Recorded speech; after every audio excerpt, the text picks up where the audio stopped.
ರಾಜಸ್ಥಾನದ ಬಾರ್ಮೇರ್ ಜಿಲ್ಲೆಯಲ್ಲಿದೆ ಭಯಾನಕವಾದ ರಹಸ್ಯ ಕಿರಾಡು ದೇವಾಲಯ. ಅಷ್ಟಕ್ಕೂ ಕಿರಾಡು ದೇವಸ್ಥಾನದಲ್ಲಿ ಅಡಗಿರುವ ರಹಸ್ಯವಾದರೂ ಏನು? ರಾಜಸ್ಥಾನದಲ್ಲಿರುವ ಈ ದೇವಾಲಯ ಕುಖ್ಯಾತವಾಗಲು ಕಾರಣವೇನು? ಈ ದೇವಾಲಯದ ಬಗ್ಗೆ ಜನರಲ್ಲಿದೆ ಒಂದು ಭಯಂಕರ ನಂಬಿಕೆ. ಏನು ಈ ಭಯಾನಕ ನಂಬಿಕೆ ಅನ್ನೋದನ್ನೆಲ್ಲ ನೋಡೋಣ ಕಿರಾಡು ಡೆಡ್ಲಿ ರಹಸ್ಯ ಕಾರ್ಯಕ್ರಮದಲ್ಲಿ. ನಾನು ಓಂ ಪ್ರಕಾಶ್ ನಾಯಕ್. ರಾಜಸ್ಥಾನದಲ್ಲಿರುವಷ್ಟು ವಿಸ್ಮಯದ ತಾಣಗಳನ್ನು ನಾವು ಬೇರೆಡೆ ನೋಡಲು ಸಾಧ್ಯವಿಲ್ಲ. ಅಂತಹ ಸ್ಥಳಗಳಲ್ಲಿ ಕಿರಾಡು ಸಹ ಒಂದು. ಕಿರಾಡುವಿನ ಈ ದೇವಸ್ಥಾನದಲ್ಲಿ ಒಂದು ರಾತ್ರಿ ಕಳೆದರೆ ಸಾಕು, ಬೆಳಗಾಗುವುದರಲ್ಲಿ ಅವರು ಕಲ್ಲಾಗಿರುತ್ತಾರೆ ಎಂಬ ನಂಬಿಕೆ ಇಂದಿಗೂ ಸಹ ಇಲ್ಲಿ ಪ್ರಚಲಿತದಲ್ಲಿದೆ. ಬನ್ನಿ ಹಾಗಾದರೆ ನೋಡೋಣ ಏನಿದರ ರಹಸ್ಯ ಎಂದು. ಕಿರಾಡು ದೇವಾಲಯ, ಇಲ್ಲಿ ರಾತ್ರಿ ಕಳೆದರೆ ಕಲ್ಲಾಗುವುದು ಗ್ಯಾರಂಟಿ. ಕಿರಾಡು ದೇವಾಲಯದ ಬಗ್ಗೆ ಜನರಲ್ಲಿದೆ ಒಂದು ಭಯಾನಕ ನಂಬಿಕೆ. 21ನೆಯ ಶತಮಾನದಲ್ಲೂ ಸವಾಲನ್ನು ಒಡ್ಡುತ್ತಿದೆ ಈ ಟೆಂಪಲ್. ರಾಜಸ್ಥಾನ ವಿಶಿಷ್ಟ ಶೈಲಿಯ ವರ್ಣರಂಜಿತ ಉಡುಗೆಗಳಿಗೆ ಹೆಸರು. ಹಾಗೆಯೇ ಅಲ್ಲಿನ ಕೋಟೆಗಳು, ಮರಳುಗಾಡು ಹಾಗೂ ಒಂಟೆಗಳು ಪ್ರವಾಸಿಗರನ್ನ ಸೆಳೆಯದೇ ಇರವು. ಹಾಗೆಯೇ ನಂಬಲು ಅಸಾಧ್ಯವಾದಂಥ ಹಲವು ಕಥೆಗಳನ್ನ, ದೇವಾಲಯಗಳನ್ನ ರಾಜಸ್ಥಾನ ಒಳಗೊಂಡಿದೆ. ಹಾಗೆ ನೋಡಿದ್ರೆ ಜಗತ್ತಿನ ಪುರಾತನ ದೇವಾಲಯಗಳು ಇಂದಿಗೂ ನಿಗೂಢತೆಯ ಗಣಿಯಾಗಿವೆ. ಅವು ಭಾರತದ ಎಲ್ಲೋರದ ಕೈಲಾಸದ ದೇವಾಲಯಗಳಿರಬಹುದು, ಬಾದಾಮಿ ಗುಹಾಂತರ ದೇವಾಲಯಗಳಾಗಿರಬಹುದು. ಇವುಗಳ ನಿರ್ಮಾಣ ನಂಬಲು ಸಾಧ್ಯ. ಅವುಗಳ ರಚನೆಯ ಕಗ್ಗಂಟನ್ನ ಭೇದಿಸಲು ಇಂದಿಗೂ ಕೂಡ ವಿಜ್ಞಾನಿಗಳಿಗೆ ಸಾಧ್ಯವಾಗಿಲ್ಲ.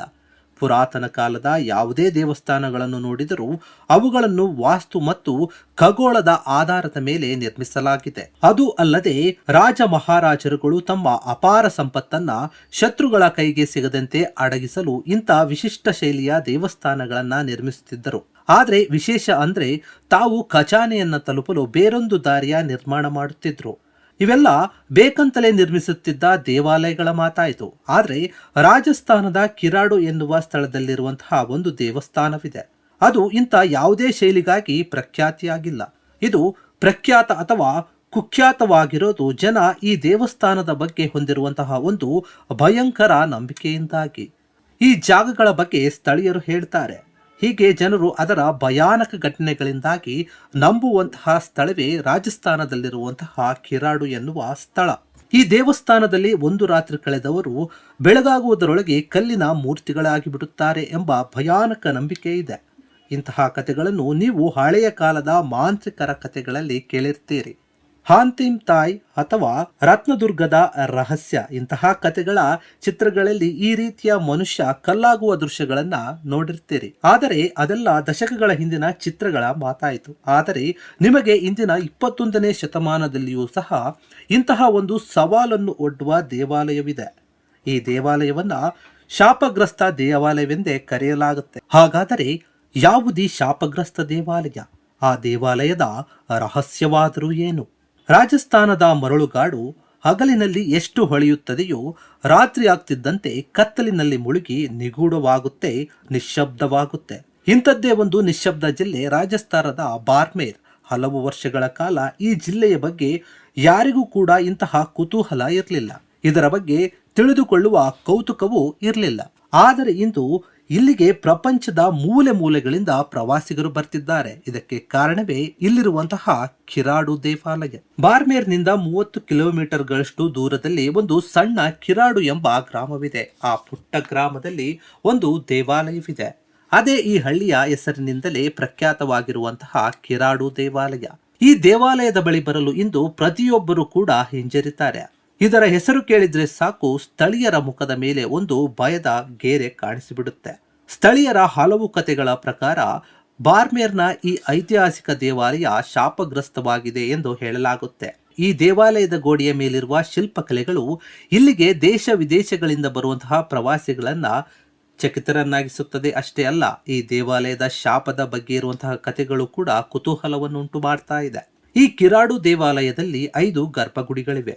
ಒಂದು ವಿಷ್ಣುವಿನದ್ದಾದರೆ ಉಳಿದ 4 ಪರಶಿವನ ಗುಡಿಗಳು. ಈ ಶಾಪಗ್ರಸ್ತ ದೇವಾಲಯದ ನಿರ್ಮಾಣ ಯಾರು ಮಾಡಿದ್ರು ಎಂಬ ಬಗ್ಗೆಯೂ ಸಹ ನಮಗೆ ಇತಿಹಾಸದ ಪುಟಗಳಲ್ಲಿ ಯಾವುದೇ ಉತ್ತರ ಕೂಡ ಸಿಗುವುದಿಲ್ಲ. ಆದರೆ ಇಲ್ಲಿ 12ನೇ ಶತಮಾನದ 3 ಶಿಲಾರೇಖೆಗಳು ನಮಗೆ ನೋಡಲು ಸಿಗುತ್ತವೆ. ಆದರೆ ಇವುಗಳಲ್ಲೂ ಸಹ ಇದರ ನಿರ್ಮಾಣಕ್ಕೆ ಸಂಬಂಧಿಸಿದ ಯಾವುದೇ ಮಾಹಿತಿ ನಮಗೆ ಸಿಗೋದಿಲ್ಲ. ಮೊದಲನೆಯ ಶಿಲಾಲೇಖವು ವಿಕ್ರಮ ಸಂವತ್ಸರದ 1209 ಮಾಗವದಿ 14 ಅಂದರೆ ಜನವರಿ 24, 1153 ಗುಜರಾತಿನ ಚಾಲುಕ್ಯರ ಕುಮಾರದ ಪಾಲನೆಯ ಒಂದು ಸಮಯದಲ್ಲಿ ಆಗಿದೆ ಅಂತ ಶಿಲಾ ದಾಖಲೆ ಹೇಳುತ್ತೆ.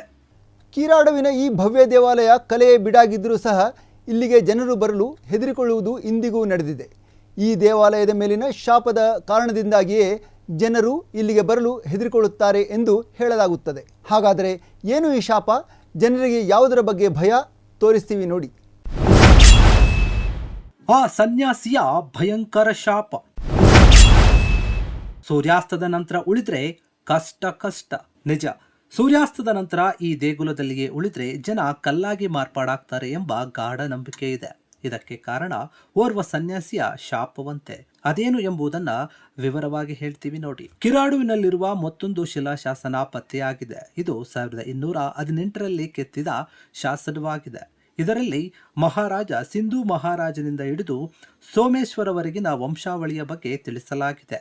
ಮೂರನೆಯ ಶಿಲಾಲೇಖ ವಿಕ್ರಮ ಸಂವತ್ಸರ 1235 ಇಸವಿಯದ್ದು. ಇದು ಗುಜರಾತಿನ ಚಾಲುಕ್ಯ ರಾಜ ಭೀಮದೇವನ ಸಾಮಂತರಾಜನಾಗಿದ್ದ ಚೌಹಾನ್ ಮದನ್ ಬ್ರಹ್ಮದೇವನಿಗೆ ಸಂಬಂಧಪಟ್ಟಿದ್ದು. ಇದನ್ನೆಲ್ಲ ಅಧ್ಯಯನ ಮಾಡಿದ ಇತಿಹಾಸಕಾರರ ಅಭಿಪ್ರಾಯದಂತೆ ಈ ಕಿರಾಡು ಮಂದಿರ 11ನೇ ಶತಮಾನದಲ್ಲಿ ನಿರ್ಮಾಣವಾಗಿರಬಹುದು ಅಂತ ಹೇಳಲಾಗ್ತಿದೆ. ಇದರ ನಿರ್ಮಾಣವನ್ನು ಪರಮಾರ ವಂಶದ ರಾಜ ದುಲ್ಶಾನ್ ರಾಜ್ ಮತ್ತು ಅವರ ವಂಶಸ್ಥರು ಮಾಡಿದ್ದರು ಅಂತ ಹೇಳಲಾಗ್ತಾ ಇದೆ. ಕಿರಾಡುವಿನಲ್ಲಿ ಹಿಂದೊಮ್ಮೆ 5 ಭವ್ಯ ದೇವಾಲಯಗಳ ಸಮುಚ್ಚಯವಿತ್ತು. ಆದರೆ 19ನೇ ಶತಮಾನದ ಪೂರ್ವಾವಧಿಯಲ್ಲಿ ಇಲ್ಲಿ ಉಂಟಾದಂತಹ ಹಲವು ಭೂಕಂಪಗಳಿಂದ ದೇವಾಲಯಗಳು ಬಹಳಷ್ಟು ಹಾನಿಗೊಳಗಾಗಿದ್ವು. ಅದು ಅಲ್ಲದೆ ನಂತರದ ದಿನಗಳಲ್ಲಿ ಇವುಗಳ ಬಗ್ಗೆ ಯಾರೂ ಕೂಡ ಆಸಕ್ತಿ ತೋರದ ಕಾರಣ ಇವು ನಿರ್ಜನವಾಗಿ ಪಾಳು ದೇಗುಲಗಳಾದವು. ಇಂದು ಈ 5 ದೇವಾಲಯಗಳಲ್ಲಿ ಒಂದು ವಿಷ್ಣುವಿನ ಮಂದಿರ ಹಾಗೂ ಸೋಮೇಶ್ವರ ಮಂದಿರಗಳು ಮಾತ್ರ ಸುಸ್ಥಿತಿಯಲ್ಲಿವೆ. ಸೋಮೇಶ್ವರ ಮಂದಿರ ಇಲ್ಲಿನ ಅತಿ ದೊಡ್ಡ ದೇವಾಲಯವಾಗಿದೆ. ಇಲ್ಲಿನ ಶಿಲ್ಪಕಲೆಗಳು ಅತ್ಯಂತ ಶ್ರೇಷ್ಠ ಮಟ್ಟದ್ದಾಗಿವೆ. ಹಾಗಾದರೆ ಜನ ಇಷ್ಟೆಲ್ಲ ಅದ್ಭುತವಾಗಿರುವಂತಹ ದೇವಾಲಯದ ಬಳಿ ಸುಳಿಯಲು ಕೂಡ ಯಾಕೆ ಹೆದರಿಕೊಳ್ತಾರೆ ಎನ್ನುವ ಪ್ರಶ್ನೆಗೆ ಉತ್ತರಿಸುವುದು ಅಷ್ಟು ಸುಲಭವಲ್ಲ. ಅಷ್ಟಕ್ಕೂ ಈ ದೇವಾಲಯಕ್ಕಿರುವಂತಹ ಶಾಪವಾದರೂ ಏನು ಎಂಬ ಕುತೂಹಲ ನಿಮ್ಮನ್ನು ಕಾಡ್ತಿರಬೇಕಲ್ವಾ? ಹಾಗಾದ್ರೆ ಹೇಳ್ತೀವಿ ಕೇಳಿ. ಸ್ಥಳೀಯ ಇತಿಹಾಸಕಾರರು ಹೇಳುವಂತೆ 11 ಮತ್ತು 12ನೆಯ ಶತಮಾನದಲ್ಲಿ ಕಿರಾಡುವಿನ ಈ ದೇವಸ್ಥಾನಗಳು ಅತ್ಯಂತ ಪ್ರಸಿದ್ಧವಾಗಿದ್ವು. ಪರಮಾರು ವಂಶದ ರಾಜ ಸೋಮೇಶ್ವರ ಈ ದೇವಸ್ಥಾನದ ವೈಭವವನ್ನ ಅತಿ ಎತ್ತರಕ್ಕೇರಿಸಿದ್ರು. ಆದರೆ ನಂತರ 14ನೇ ಶತಮಾನದಲ್ಲಿ ಬಂದ ತುರುಷ್ಕರು ಇಲ್ಲಿನ ದೇವಾಲಯಗಳನ್ನು ಹಾಳುಗೆಡವಿದ್ರು. ಇದೆಲ್ಲ ಇತಿಹಾಸದ ಮಾತಾಯಿತು. ಆದರೆ ಸ್ಥಳೀಯರು ಹೇಳುವ ಕಥೆಯನ್ನು ನಂಬುವುದಾದರೆ ಇಲ್ಲಿ ನಡೆದಿದ್ದೇ ಬೇರೆ. ಅವರು ಹೇಳುವುದು ದೇವಾಲಯದ ಒಳಗಿನ ಒಂದು ಶಾಪದ ಕುರಿತಾಗಿ. ಆ ಶಾಪದಿಂದಾಗಿಯೇ ಈ ಭವ್ಯ ದೇವಾಲಯಗಳು ನಿರ್ಮಾನುಷ್ಯವಾಗಿರುವುದು ಎಂಬ ಕಥೆ ಇದೆ. ಈ ದೇವಾಲಯಕ್ಕೆ ಒಬ್ಬ ಸನ್ಯಾಸಿಯ ಶಾಪ ತಗುಲಿದೆ ಎಂಬುದು ಇಲ್ಲಿನ ಕೆಲವು ಹಳಬರ ಹೇಳುವಂತಹ ಮಾತು. ಇದು 900 ವರ್ಷಗಳ ಹಿಂದಿನ ಕತೆ. ಆಗ ಇಲ್ಲಿ ಪರಮಾರು ಆಡಳಿತವಿತ್ತು. ಆಗ ಈ ಪಟ್ಟಣಕ್ಕೆ ಒಬ್ಬ ಸನ್ಯಾಸಿ ಬಂದು ತಂಗಿದ್ದ. ಕೆಲವು ದಿನಗಳ ನಂತರ ಆ ಸನ್ಯಾಸಿ ತೀರ್ಥಕ್ಷೇತ್ರಗಳ ಸುತ್ತಾಟಕ್ಕೆಂದು ಅಲ್ಲಿಂದ ಹೊರಟು ಹೋದ. ಹಾಗೆ ಹೋಗುವ ಮೊದಲು ಅವನು ತನ್ನ ಕೆಲವು ಜೊತೆಗಾರರನ್ನ ಇಲ್ಲಿ ಉಳಿಸಿದ ಹಾಗೂ ಅವರ ಊಟ ಉಪಚಾರಗಳನ್ನ ಸರಿಯಾಗಿ ನೋಡಿಕೊಳ್ಳಿ ಅಂತ ಹೇಳಿ ಹೋಗಿದ್ದ. ಆದರೆ ಸನ್ಯಾಸಿ ಹೋದ ಕೆಲವೇ ದಿನಗಳಲ್ಲಿ ಆಕಸ್ಮಿಕವಾಗಿ ಅವನ ಶಿಷ್ಯರೆಲ್ಲರೂ ಕೂಡ ಅನಾರೋಗ್ಯಕ್ಕೆ ತುತ್ತಾದ್ರು. ಅಲ್ಲಿಂದ ಮಡಿಕೆ ಮಾಡುವ ಹೆಂಗಸೊಬ್ಬಳು ಬಿಟ್ಟು ಮತ್ತಾರೂ ಸಹ ಸಹಾಯಕ್ಕೆ ಹೋಗ್ಲಿಲ್ವಂತೆ. ಹಲವು ವರ್ಷಗಳ ನಂತರ ತೀರ್ಥಕ್ಷೇತ್ರಗಳ ಪರ್ಯಟನೆ ಮುಗಿಸಿ ಅಲ್ಲಿಗೆ ಮರಳಿದ ಆ ಸನ್ಯಾಸಿಗೆ ತಾನು ಬಿಟ್ಟು ಹೋದ ತಮ್ಮ ಶಿಷ್ಯರು ಉಪವಾಸದಿಂದ ಅತಿ ಕೆಟ್ಟ ಸ್ಥಿತಿಯಲ್ಲಿ ಇರೋದನ್ನ ನೋಡಿದ. ಸನ್ಯಾಸಿಗೆ ಅದನ್ನು ನೋಡಿ ಅತ್ಯಂತ ಕೋಪ ಬಂದಿತಂತೆ. ಮನುಷ್ಯರ ಮೇಲೆ ದಯೆ ಇಲ್ಲದ ಇಂಥ ಜಾಗದಲ್ಲಿ ಮನುಷ್ಯರು ಯಾಕಿರಬೇಕು ಎಂದು ಕೋಪನಾಗದಂತಹ ಆ ಸನ್ಯಾಸಿ ತನ್ನ ಕಮಂಡಲದಿಂದ ನೀರನ್ನು ಎರಚಿ ಶಾಪ ನೀಡಿದ. ಈ ಸ್ಥಳದಲ್ಲಿ ಯಾರೇ ಇದ್ದರೂ ಅವರು ರಾತ್ರಿಯಾಗುತ್ತಿದ್ದಂತೆ ಇದ್ದಲ್ಲಿಯೇ ಕಲ್ಲಾಗಿ ಬಿಡಲಿ ಅಂತ ಶಾಪ ನೀಡಿದ ಎಂಬುದು ಇಲ್ಲಿನ ಜನರ ಮಾತಾಗಿದೆ. ಇನ್ನು ತನ್ನ ಶಿಷ್ಯಂದಿರಿಗೆ ಸಹಾಯ ಮಾಡಿದ್ದ ಕುಂಬಾರ ಹೆಣ್ಣನ್ನು ಕರೆದು ಸಂಜೆಯಾಗುವುದರೊಳಗೆ ಇಲ್ಲಿಂದ ಹೊರಟು ಬಿಡು, ಆದರೆ ಹಾಗೆ ಹೋಗುವ ಯಾವುದೇ ಕಾರಣಕ್ಕೂ ಹಿಂದಿರುಗಿ ನೋಡಬೇಡ ಅಂತ ಹೇಳಿದ್ರಂತೆ ಸ್ವಾಮೀಜಿ. ಸರಿ ಎಂದು ಆ ಹೆಂಗಸು ಅಲ್ಲಿಂದ ಸಂಜೆ ಹೊರಟು ಬಿಡ್ತಾಳೆ. ಆದರೆ ಕುತೂಹಲ ಎನ್ನುವುದು ಮನುಷ್ಯನನ್ನು ಎಂದೂ ಸಹ ಬಿಡುವುದಿಲ್ಲ. ಅವಳಿಗೆ ಸನ್ಯಾಸಿ ಏಕೆ ಈ ರೀತಿ ನೋಡಬೇಡ ಎಂದು ಹೇಳಿದ್ದಾರೆ ಎಂಬ ಕುತೂಹಲ ಉಂಟಾಗಿ ನೋಡೇ ಬಿಡೋಣ ಅಂತ ಒಮ್ಮೆ ತಿರುಗಿ ನೋಡ್ತಾಳಂತೆ. ಅಷ್ಟೇ, ಇದರಿಂದ ಅವಳು ಸಹ ಕಲ್ಲಾಗಿ ಹೋಗ್ತಾಳೆ ಎಂಬ ಪ್ರತೀತಿ ಇದೆ. ಪಟ್ಟಣದ ಎಲ್ಲರೂ ಕೂಡ ಏನೇನು ಮಾಡ್ತಿದ್ರು ಅವರೆಲ್ಲರೂ ಕೂಡ ಹಾಗೆಯೇ ಕಲ್ಲಾಗಿ ಹೋದ್ರು. ಇಲ್ಲಿ ಒಬ್ಬರೇ ಹೋದರೆ ಅಲ್ಲಿ ನಮ್ಮನ್ನು ಬಿಟ್ಟು ಇನ್ನು ಬೇರೆ ಯಾರೋ ಇದ್ದಾರೆ ಅನಿಸುತ್ತೆ. ನೆನಪಿರಲಿ, ಇದು ಶಾಪಗ್ರಸ್ತ ಸ್ಥಳ. ಆ ದಿನಗಳಲ್ಲಿ ಹಿಂದೆ ತಿರುಗಿ ನೋಡಿದ ಹೆಂಗಸು ಕಲ್ಲಾಗಿ ಹೋದ ಬಗ್ಗೆ ಇಲ್ಲಿನ ಜನರು ಹೇಳ್ತಾರೆ. ಮತ್ತು ಹಾಗೆ ಕಲ್ಲಾದ ಮಹಿಳೆಯ ಮೂರ್ತಿಯೂ ಕೂಡ ನಮಗೆ ನೋಡೋದಕ್ಕೆ ಸಿಗುತ್ತೆ. ಕಿರಾಡು ರಹಸ್ಯ ಭೇದಿಸಲು ಬಂದ ತಂಡ ಮಾಡಿದ್ದೇನು? ಒಂಟಿಯಾಗಿ ಕಿರಾಡು ದೇಗುಲಕ್ಕೆ ಒಕ್ಕ ವ್ಯಕ್ತಿ ಮುಂದೇನಾಯ್ತು? ಅಗೋಚರ ಶಕ್ತಿಯ ಇರುವಿಕೆಯನ್ನ ಪತ್ತೆ ಹಚ್ಚಿದ ತಂಡ. ಕಿರಾಡು ದೇವಸ್ಥಾನದ ರಹಸ್ಯವನ್ನ ಕಂಡುಹಿಡಿಯಲು ಸಾಕಷ್ಟು ಮಂದಿ ಪ್ರಯತ್ನ ಪಟ್ಟಿದ್ದಾರೆ. ಪವಾಡ ಬಯಲು ಮಾಡುವ ತಂಡದವರು ಇಲ್ಲಿ ಬಂದು ಒಂದು ರಾತ್ರಿ ಕಳೆದು ಇಲ್ಲಿನ ರಹಸ್ಯವನ್ನ ಕಂಡುಹಿಡಿಯಲು ಅನೇಕ ಪ್ರಯತ್ನಗಳನ್ನು ಕೂಡ ಮಾಡಿದ್ರು.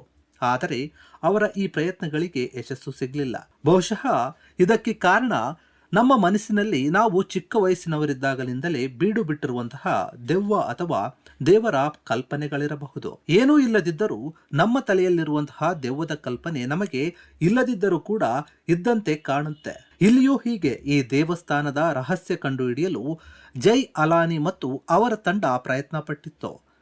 ಮೊದಲಿಗೆ ಇಲ್ಲಿನ ಹಳ್ಳಿಯವರು ಇವರ ಈ ಪ್ರಯತ್ನವನ್ನ ಕಂಡು ಇವರಿಗೆ ಬುದ್ಧಿ ಹೇಳುವ ಪ್ರಯತ್ನವನ್ನ ಮಾಡಿದ್ರು. ನೀವು ಅಲ್ಲಿಗೆ ಹೋದ್ರೆ ನೀವು ಕೂಡ ಕಲ್ಲಾಗುವುದು ಖಂಡಿತ, ಈ ರೀತಿಯ ಮೊಂಡು ಧೈರ್ಯವನ್ನ ಮಾಡಬೇಡಿ ಎಂದೆಲ್ಲ ಹೇಳಿ ಇವರನ್ನ ತಡೆಯಲು ಪ್ರಯತ್ನ ಮಾಡಿದ್ರು ಆ ಗ್ರಾಮಸ್ಥರು. ಆದರೆ ಅವರ ಮಾತುಗಳಿಗೆ ಸೊಪ್ಪು ಹಾಕದ ಜೈ ಅಂಡ್ ಟೀಮ್ ಅಲ್ಲಿಗೆ ಹೋಗುವ ನಿರ್ಣಯವನ್ನ ಕೈಗೊಳ್ಳುತ್ತೆ. ಇಲ್ಲಿನ ನಿಗೂಢ ದೇವಸ್ಥಾನಕ್ಕೆ ಇವರು ಹೊರಟು ನಿಂತಾಗ ಇವರು ಬರಿಗೈಲಿ ಹೊರಡಲಿಲ್ಲ. ಹಲವಾರು ಕ್ಯಾಮೆರಾಗಳು, ನೆಗೆಟಿವ್ ಎನರ್ಜಿ ತೋರಿಸುವ ಎಲೆಕ್ಟ್ರೋಮ್ಯಾಗ್ನೆಟಿಕ್ ಯಂತ್ರಗಳು, ಹೀಗೆ ಸಕಲ ಸಿದ್ಧತೆಗಳನ್ನು ಮಾಡಿಕೊಂಡು ಹೊರಟಿತ್ತು ತಂಡ. ಪ್ಯಾರಾನಾರ್ಮಲ್ ಚಟುವಟಿಕೆಗಳು ಅಲ್ಲಿ ನಡೆದ್ರೆ ಅದನ್ನ ಸೆರೆ ಹಿಡಿಯಲು ಇವರು ಸಕಲ ಸಿದ್ಧರಾಗಿಯೇ ಅಲ್ಲಿಗೆ ಹೊರಟಿದ್ರು. ಮೊದಲಿಗೆ ಇವರು ಬಂದಿದ್ದು ಕಿರಾಡು ಮಂದಿರಗಳಲ್ಲಿಯೇ ಅತ್ಯಂತ ಪ್ರಸಿದ್ಧವಾದ ಸೋಮೇಶ್ವರ ಮಂದಿರಕ್ಕೆ. ಒಂದು ಮುಖ್ಯ ಕ್ಯಾಮೆರಾ ಹಾಗೂ ಇನ್ನುಳಿದಂತೆ ಸೆಕ್ಯೂರಿಟಿ ಕ್ಯಾಮೆರಾಗಳು, ಟ್ರಯಲ್ ಕ್ಯಾಮೆರಾಗಳು, ನೈಟ್ ವಿಷನ್ ಕ್ಯಾಮೆರಾಗಳು ಇವೆಲ್ಲವನ್ನು ಸಹ ಅವರು ದೇವಸ್ಥಾನದಲ್ಲಿ ಅಳವಡಿಸುತ್ತಾರೆ. ಹೀಗೆ ಹಗಲು ಹೊತ್ತಿನಲ್ಲಿಯೇ ಎಲ್ಲಾ ಸಿದ್ಧತೆಗಳನ್ನು ಮಾಡಿಕೊಳ್ಳುವ ತಂಡ ರಾತ್ರಿಯಾಗುವುದನ್ನೇ ಕಾಯ್ತಾ ಕೂಡುತ್ತೆ. ಹೊರಗಡೆ ನಿಂತ ತಂಡದ ಓರ್ವ ಸದಸ್ಯ ರಾತ್ರಿಯಾಗುತ್ತಲೇ ದೇವಾಲಯದ ಒಳಗಡೆ ಪ್ರವೇಶಿಸುತ್ತಾನೆ. ಹೊರಗಡೆ ಇರುವ ತಂಡದ ಬಳಿ ಇರುವಂತಹ ಕ್ಯಾಮೆರಾಗಳಲ್ಲಿ ಅವನು ಒಳಗಡೆ ಪ್ರವೇಶಿಸುವ ಹಾಗೂ ಅವನು ಏನು ಮಾಡುತ್ತಾನೆ, ಹೇಗಿದ್ದಾನೆ ಎಂಬುದರ ಎಲ್ಲವೂ ಕೂಡ ಕಾಣಿಸ್ತಾ ಇರುತ್ತೆ. ಅವರು ಅದನ್ನು ನೋಡ್ತಾನೆ ಇರ್ತಾರೆ. ಹೀಗೆ ಒಬ್ಬರಿಂದೊಬ್ಬರು ಸಂಪರ್ಕದಲ್ಲಿದ್ದುಕೊಂಡು ಕಿರಾಡುವಿನ ರಹಸ್ಯವನ್ನ ಕಂಡುಹಿಡಿಯಲು ತಂಡ ಪ್ರಯತ್ನ ಮಾಡ್ತಾ ಇರುತ್ತೆ. ಒಂದೊಮ್ಮೆ ಒಳ ಪ್ರವೇಶಿಸಿದ ವ್ಯಕ್ತಿ ಕಲ್ಲಿನ ಮೂರ್ತಿಯಾಗಿ ಬದಲಾದರೆ ಅದು ಸಹ ಕ್ಯಾಮೆರಾದಲ್ಲಿ ಸರಿಯಾಗಬೇಕಲ್ವೇ ಎಂಬುದು ತಂಡದ ತರ್ಕ. ಹೀಗಾಗಿ ಅಂತ ರಿಸ್ಕ್ ತೆಗೆದುಕೊಂಡೇ ತಂಡದ ಸದಸ್ಯರು ಇಷ್ಟು ಮುಂದುವರಿತಾ ಇದ್ದಾರೆ. ಹೀಗೆ ವ್ಯಕ್ತಿ ಕಿರಾಡು ದೇವಾಲಯದ ಒಳಗೆ ಹೋಗ್ತಾನೆ. ಒಳಗಡೆ ಹೋದ ವ್ಯಕ್ತಿಗೆ ತಾನು ಒಬ್ಬನೇ ಅಲ್ಲಿ ಸಂಭವಿಸಬಹುದಾದ ಘಟನೆಗೆ ಸಾಕ್ಷಿಯಾಗಲು ಕಾಯತಾ ಕೂರ್ತಾನೆ. ಹೊರಗಿರುವ ಅವರ ತಂಡದ ಅವರ ಜೊತೆಗೆ ಸಂಪರ್ಕದಲ್ಲಿಯೇ ಇರ್ತಾನೆ ಆ ವ್ಯಕ್ತಿ. ಅಲ್ಲೇನಾದರೂ ಘಟಿಸ್ತಾ ಎಂಬ ತಂಡದ ಪ್ರಶ್ನೆಗೆ ಒಳಗಿನ ವ್ಯಕ್ತಿ ಅಂಥದ್ದೇನೂ ಕೂಡ ಇಲ್ಲಿ ಅಂತ ಉತ್ತರ ಕೊಡ್ತಾನೆ. ಕಾಯುತ್ತಿದ್ದೇನೆ ಅಂತ ಕೂಡ ಉತ್ತರವನ್ನ ಹೇಳ್ತಾನೆ.